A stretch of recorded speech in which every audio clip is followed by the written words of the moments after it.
తాకట్లో ఉన్న మీ బంగారాన్ని విడిపించి ఆ రోజు ఆన్లైన్ రేటుకి కొంటాం. Sharma gold company. నమస్తే, నేను Keshav. Welcome to Suman TV. దేశ చరిత్రలో మొదటిసారిగా ఒక రాష్ట్ర ఉప ముఖ్యమంత్రి జనం మధ్య కనీసం పక్షం రోజులు ఉండే విధంగా ప్రణాళిక చేయడం అనేది ఆశ్చర్యం కలిగించేటువంటి విషయంగా కనిపిస్తుంది కదా. కానీ AP deputy CM Pawan Kalyan ఆ దిశగా అడుగులు వేస్తున్నారు. పార్టీ నడిపించినంతకాలం జనం మధ్యకు వెళ్లాలన్నా, పాదయాత్ర లాంటి కార్యక్రమాలు చేపట్టాలన్నా అసాధ్యమని తలసినటువంటి పవన్ కళ్యాణ్ గారు ఇప్పుడు ప్రజల మధ్య కనీసం 15 రోజులు ఉండాలనేటువంటి నిర్ణయాన్ని తీసుకోవడం అందరిలోనూ ఆసక్తిని రేకెత్తిస్తుంది. ఈ ప్రణాళికలో ఆయన ఏం చేయబోతున్నారు, ఎలాంటి అంశాలు జనంతో చర్చించడానికి ఆయన ఈ ప్రోగ్రామ్ని డిజైన్ చేశారు, విశ్లేషించేటువంటి ప్రయత్నం చేద్దాం. మనతో పాటు చంద్ర శ్రీనివాస్ గారు అనలిస్ట్ ఉన్నారు. చంద్ర శ్రీనివాస్ గారు నమస్కారం. నమస్కారం. పవన్ కళ్యాణ్ గారు జనంలోకి వెళ్తే ఇసుకేస్తే రాలనంత, పాదయాత్ర వేయాలంటే అడుగు తీసి అడుగు వేయలేనంత, ఇది ప్రతిసారి జరిగినటువంటి చర్చ.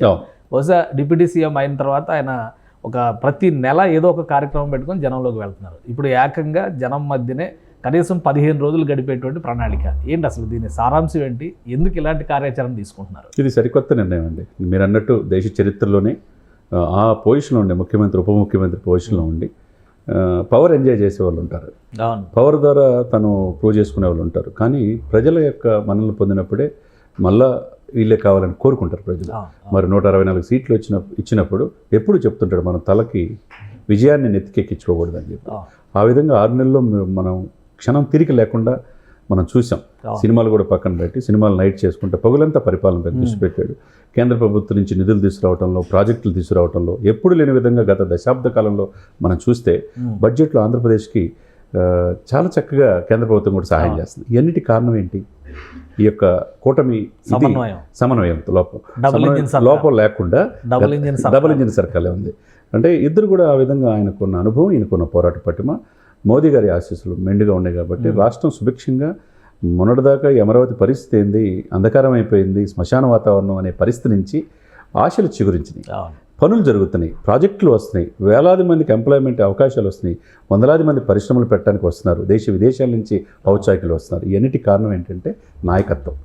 మీరన్నట్టు ఇది ఒక స్టెప్ అయితే 13,336 గ్రామాల గ్రామ సభలు పెట్టి దేశం మొత్తం ఒకవైపు చూసేట్టు వరల్డ్ రికార్డు సృష్టించారు. తర్వాత బుడమేరు పొంగినప్పుడు మనం చూసాం, అటు చంద్రబాబు నాయుడు గారు కావచ్చు, ఇటు పవన్ కళ్యాణ్ గారు కావచ్చు, ఎప్పుడు ఏ రాష్ట్రం లేని విధంగా నిధులు కూడా వచ్చినాయి. నమ్మకం, ప్రభుత్వం మీద నమ్మకం కలిగింది. ఇకపోతే మీరు అన్నట్టు 6 నెలలు ఒకసారి బేరీజ్ వేసుకొని గత ప్రభుత్వానికి ఇప్పుడు చూసుకుంటే నక్కకి నాగలోపనంత తేడా ఉంది. ఆ విధంగా 1వ తారీఖు జీతాలు తీసుకుంటున్నారు. సామాజిక పెన్షన్స్లో కూడా పెంచిన పెన్షన్స్ ఆల్రెడీ ఈరోజు పడిపోయినాయి అండి, రేపు న్యూ ఇయర్ కాబట్టి. అంటే ఇక్కడ వాలంటీర్లు కూడా లేరు. వాలంటీర్లు అడ్డం పెట్టుకుని ఇష్టానుసారంగా వ్యక్తిగత గోప్యత 50 మంది రహస్యాలు సేకరించి ఫీల్డ్ ఆపరేషన్ ఏజెన్సీకి ఎట్లా చేశారో 50 కుటుంబాలని, మరి ఆ విధంగా ఇప్పుడు లేకుండా, వాలంటీర్ లేకుండా పనులు జరుగుతున్నాయి కదా. యంత్రాంగం బాగానే ఉంది కదా. మీరన్నట్టు రేపు 14 రోజులు, మీరు అన్నట్టు పక్షం రోజులు, దశాబ్దంన్నర పైన అనుభవం వచ్చింది. 2 వారాలు. ఒకవైపు దశాబ్దంన్నర పైన అనుభవం వచ్చింది దీనికి. తన అన్నగారు పెట్టిన పార్టీ యువరాజు అధ్యక్షుడి కాడి నుంచి దశాబ్దం ప్లస్ మొత్తం కలిపి దశాబ్దంన్నర రాజకీయ అనుభవం. ప్రజలకు ఏదో చేయాలని తలంపుతో వచ్చాను, అనుకోకుండా సినిమాల్లోకి వచ్చాను. కానీ ఒకటి అంటే ఇప్పుడు ఆల్రెడీ ప్రతి నెల పెన్షన్స్ కోసం జనంలోకి వెళ్తున్నారు. అవును. మళ్ళీ గ్రామ సభలో ఈయన శాఖ, ముఖ్యంగా పంచాయతీరాజ్ శాఖ పని మీదే జనంలోకి వెళ్తున్నారు. ఇప్పుడు రహదారులకి సంబంధించి సోషల్ ఆడిట్ పేరుతో మొన్న 4 రోజులు ఉత్తరాంధ్ర మొత్తం పర్యటన చేశారు. అలానే కృష్ణా జిల్లాలో కొన్ని కార్యక్రమాలు ప్రారంభం. ఇప్పుడు 14 రోజుల ప్రణాళికలో ఏముంటాయి, జనంతో ఆయన అసలు ఏం ఇంటరాక్ట్ కావాలనుకుంటున్నారు, ఇది ఆసక్తికరంగా ఉంది. ఆల్రెడీ నెల రోజుల్లో కనీసం ఒక 10 రోజులు జనం మధ్య కనిపిస్తున్నారు. మళ్ళీ ఇప్పుడు 14 రోజులు ఒక ప్రణాళికతో ముందుకు వెళ్ళడం అనేది ఇప్పుడు ఆసక్తికరంగా. అంటే ఒకటి ప్రమాణికం ఎట్లా తీసుకున్నారంటే జిల్లా తీసుకున్నారు. ఆ జిల్లాని పూర్తిగా అవకాశం పట్టి అన్ని నియోజకవర్గాల్లో క్షేత్రస్థాయిలో ఎప్పుడైతే అండి గ్రాస్ రూట్ లెవెల్లో ఎప్పుడైతే దారిద్ర్య రేఖ దిగునున్న వాళ్ళని, పేదవాళ్ళని కనెక్ట్ అవుతామో వాళ్ళు అప్పుడు నిజమైన ఇది వచ్చినట్టు అనుకోవాలి. పథకాలు చివరి వరకు అందుతున్నాయా లేదా, ఈ సంక్షేమ పథకాలు పార్టీని కోసం చిత్తశుద్ధితో పనిచేసినాలే కాకుండా, రాజకీయ పార్టీ ఏంటంటే ఎలక్షన్ వచ్చిన తర్వాత 5 సంవత్సరాలకు ఒకసారి ఎలక్షన్ వస్తుంది, ఎలక్షన్స్ కూడా లేవు. అది కాకుండా ఇది ఎంతంటే కన్స్ట్రక్టివ్గా వెళ్తున్నారు. అంటే ఇది ప్రభుత్వం, చిత్తశుద్ధిన ప్రభుత్వం అనేది. మీరన్నట్టు వాళ్ళ సమస్యల్ని తెలుసుకోవటం, వెనువెంటనే పరిష్కరించుకోవటం. అదేవిధంగా అన్ని శాఖలు మీరు అన్నట్టు పంచాయతీరాజ్, గ్రామీణాభివృద్ధి, అటవీ, సైన్స్ అండ్ టెక్నాలజీ, గ్రామీణ నీటిపారుదల అన్నీ ఉన్నాయి. కీలకమైన ఇయే 175 నియోజకవర్గాలు కనెక్షన్స్ ఉండే శాఖ. కాబట్టి బాధ్యత ఒకవైపు రాజధానిని నిర్మించడానికి ఆయన చంద్రబాబు నాయుడు గారు అపారంగా కృషి చేస్తున్నారు. లోకేష్ గారు విదేశాలు వెళ్ళి ఆయన ప్రయత్నం చేస్తున్నాడు. మరి క్షేత్రస్థాయిలో డిప్యూటీ సీఎంగా చేయాలంటే ఆ శాఖల ప్రతినిధిగా ఆ శాఖలకు వన్నీ తీసుకురావాలంటే క్షేత్రస్థాయి వెళ్ళాలి కదా. అంటే 14 రోజులు ఎలా అంటే ఒక జిల్లాని ఐడెంటిఫై చేసుకొని ఈ ఉన్న జిల్లాల్లో ఆ జిల్లాని పూర్తిగా సమస్యల్ని పరిష్కరించడం, అంటే వెంటనే పరిష్కరించే కొన్ని ఉంటాయి, కొద్ది టైం తీసుకుని ఉంటాయి, కొద్ది ఆర్థికపరమైనవి ఉంటాయి. ఏది ఆర్డర్ ఆఫ్ ప్రయారిటీలో చూసుకుంటా ఇప్పుడు పెన్షన్స్ ఇస్తున్నారు సార్, 1వ తారీఖు జీతాలు ఇస్తే దాని మీద డిపెండ్ అయి ఉండాలి. సామాజిక పెన్షన్స్ జీతాలు కూడా ఉద్యోగులు చేయాలంటే వాళ్ళ ఇంట్లో మెయింటైన్ చేయాలంటే 5వ తారీఖు రావాలి. ఈ ప్రయారిటీ అది ఎక్కడ కూడా ఈ 6 నెలలు ఆగిని చూసామా? లేదు కదా. ఒకవైపు పోలవరం నిర్మాణ పూర్వవుతుంది, ఒకవైపు రాజధాని పనులు అవుతున్నాయి, ఒకవైపు రోడ్లు. జనవరి అన్ని చాలా బిగ్ ప్లానింగ్ ఉంది. అటు అమరావతి పనులు మొదలు పెడుతున్నారు, పోలవరం 2వ తారీఖు డయాఫ్రమ్ వాళ్ళ పనులు మొదలు పెడతా ఉన్నారు. ఇప్పుడు కొత్తగా చంద్రబాబు నాయుడు గారు ఇంకోటి ప్రపోజ్ చేస్తున్నారు, జలహారతి, తెలుగు తల్లికి జలహారతి అని చెప్పిన ఒక భారీ ప్రాజెక్టు అటు రాయలసీమ ఇటు ఉత్తరాంధ్ర వరకు, రాయలసీమ నుంచి ఉత్తరాంధ్ర వరకు కనెక్టివిటీ ఉండేలాగా వాటర్ సప్లై, ముఖ్యంగా వాటర్ సోర్స్ క్రియేషన్ మీద ఫోకస్ పడుతుంది. సో ఇన్ని యాక్టివిటీస్ చేస్తున్నప్పుడు పవన్ కళ్యాణ్ గారు జనంలోకి వెళ్ళి 14 రోజులు జనం మధ్యే ఉంటే మిగతా వ్యవహారాలన్నీ స్తంభించిపోయే పరిస్థితి ఏముండవండి. ఎవరి పనులు చేస్తున్నారు ఇక్కడ. అక్కడ ఆ ప్రభుత్వ ముఖ్యమంత్రిలాగా, అప్పుడు గత ప్రభుత్వ ముఖ్యమంత్రిలాగా ఆయన ఒక్కడే కాదు, ఇక్కడ వన్ మ్యాన్ షో కాదు. ఎవరికి వర్క్ డిస్ట్రిబ్యూషన్ ఇవ్వాలో వాళ్ళకి తెలుసు. అధికారులు, సమర్థవంతమైన అధికారులు కూడా మిగతా రాష్ట్రాల నుంచి పిలిపించుకున్నారు. మనం చూసాం. ఎక్కడో మన్యం తరతరాల నుంచి 6-7 దశాబ్దాల నుంచి స్వాతంత్రం వచ్చినా మనం చేయలేనిది మన్యంలో డోలీ తప్పితే మనం గర్భిణీ స్త్రీలు కూడా చావు బతుకుల్లో 14 కిలోమీటర్ల దూర పరిస్థితి నుంచి ఈ రోజున వాళ్ళకే రోడ్లు వేశారంటే 150 కోట్లు ఖర్చు పెట్టి, దాన్ని బట్టి మనం చిత్తశుద్ధి చూసుకోవాలి. అదేవిధంగా అంటే ఇది 14 రోజులు క్షేత్రస్థాయిలో ఉన్నప్పుడు ఆ జిల్లా మీద పూర్తి గ్రిప్ ఉంటుంది.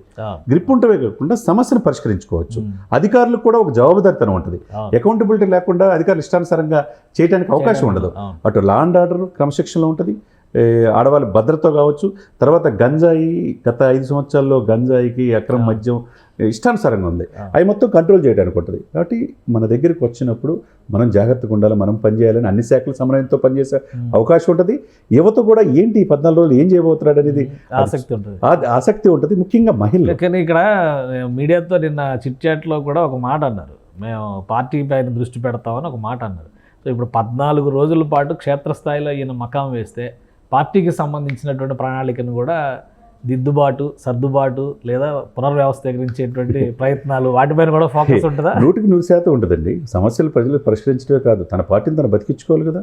దశాబ్దం పైన పార్టీ ఉండి జనసేన పెట్టి ఈ రోజు పురుడు పోసుకొని దశాబ్దం పాటు ఆయనతో నడిచి టికెట్ వచ్చినా రాకపోయినా పనిచేసే వాళ్ళు ఉంటారు కదా, జెండా పట్టుకున్న వాళ్ళు ఉంటారు కదా. మరి ఇప్పుడు ఈరోజు 21 సీట్లలోనే ఈరోజు ఇక్కడ రాజకీయాలతో కూడా దేశ రాజకీయాలు ప్రభావితం చేసే పరిస్థితిలో ఉన్న ఆ వ్యక్తికి తన పెంచి పెద్ద చేసిన మొక్కని ఇంకా దాన్ని పెంచాలనుకుంటాడు కదా. కాబట్టి జనసేనని క్షేత్రస్థాయిలో ఇచ్చేసుకోవటం కూడా దీంట్లో ఒక భాగంగా ఉంటుంది. తప్పే ఉంది.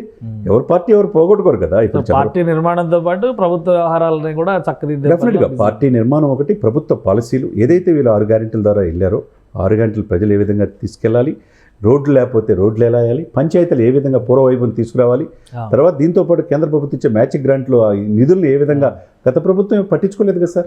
మ్యాచింగ్ గ్రాంట్ కూడా ఇవ్వలేదు కదా. జల్ జీవన్ మిషన్ ఏమైందో మనకు తెలుసు, పనికి ఆహార పథకం ఏమైందో తెలుసు. ఎక్కువగా పని దినాలు వస్తున్నాయి, ఎంప్లాయ్మెంట్ వస్తున్నాయి, జాబ్ క్యాలెండర్ వస్తున్నాయి. అంటే క్షేత్రస్థాయిలో వెళ్ళటం ఏంటంటే స్కిల్ సెన్సెస్ అనేది ఒకటి పెట్టారు దీంట్లో. ఆ స్కిల్ డెవలప్మెంట్ దిశగా ఎవరైతే చదువుకున్న తగ్గట్టుగా పరిశ్రమలు పెట్టేయటం, వాళ్ళ నిరుద్యోగం తీసేయటం, ఏదైతే ఇవన్నీ కూడా ఉన్నాయండి. మనం ఇవన్నీ బాగున్నాయి. కానీ ఆయన ఏదో జనవరి తర్వాత సినిమాలకి టైం ఇస్తారు, ఆ 3 సినిమాలు కంప్లీట్ చేస్తారని ఆశపడి 14 రోజులు ఇక్కడ జనం మంచి ఉంటే సినిమాల పరిస్థితి ఏంటి? ఏముందండి, మిగతా 14 రోజులు ఉంటాయి కదా. ఏదైనా కానీ మార్చి 28 ఫిక్స్ చేసుకున్నారు కదా. హరహర వీరమల్లు అదైతే ఫిక్స్. తర్వాత ఓజీ ఒకటి ఉంది, తర్వాత ఉస్తాద్ భగత్ సింగ్, 3 ఉండే కాబట్టి ఆయన ప్రజల్లో రంజింప చేయడానికి ఉన్నాడు. ఈ ఏడాది వెండి తెరపైన చూస్తారు. 2025లో వెండి తెరపైన పవన్ కళ్యాణ్ చూడడానికి ముందు వాళ్ళ అబ్బాయిని చూస్తారు, తర్వాత వాళ్ళ అన్నని చూస్తారు, తర్వాత బాబాయిని చూస్తారు. అంతే కదా. అన్నంటే చిరంజీవి గారు చూస్తారు. గేమ్ చేంజర్ తర్వాత చిరంజీవి గారి విశ్వంబర ఉంటుంది, తర్వాత హరహర వీరమల్లు, ముగ్గురు చూడొచ్చు అనమాట. Okay, right. థ్యాంక్ యూ చంద్ర శ్రీనివాస్ గారు. ఇది పవన్ కళ్యాణ్ గారు ఒక బృహత్తర ప్రణాళికను సిద్ధం చేసుకున్నారు. 14 రోజుల పాటు జనం మధ్య ఉండాలనేది టార్గెట్. ఆయన తీసుకున్నటువంటి శాఖలకు తగ్గట్టుగా గ్రామీణాభివృద్ధి, పంచాయతీరాజ్ శాఖకి సంబంధించి గ్రామీణ అవసరాలను అర్థం చేసుకోవడంతో పాటు జనం సమస్యలను నేరుగా వినడం ద్వారా సమస్యల పరిష్కారానికి బాటలు వేయాలని ఆయన ఆశిస్తున్నట్టుగా చంద్ర శ్రీనివాస్ గారు విశ్లేషిస్తున్నారు. అదే క్రమంలో అటు సినిమాలు కావచ్చు, ఇటు పార్టీ పరమైనటువంటి కార్యాచరణ, ఈ మూడింటిని కూడా సమన్వయం చేసుకునేటువంటి ప్రణాళికని ఆయన జనవరి మాసం నుంచి సిద్ధం చేసుకున్నారు. రాబోయే రోజుల్లో ఏపీలో మారుమూల గ్రామాల ప్రజలు కూడా డిప్యూటీ సీఎంని నేరుగా కలవచ్చు, సమస్యలను విన్నవించుకోవచ్చు. దానికోసమే ఈ కార్యాచరణ తీసుకున్నారని విశ్లేషిస్తున్నారు. ఇది special discussion. Keep watching. Suman టీవీలో మీ పర్సనల్ అండ్ బిజినెస్ ప్రమోషన్స్ కోసం కింది నెంబర్కి కాంటాక్ట్ చేయండి.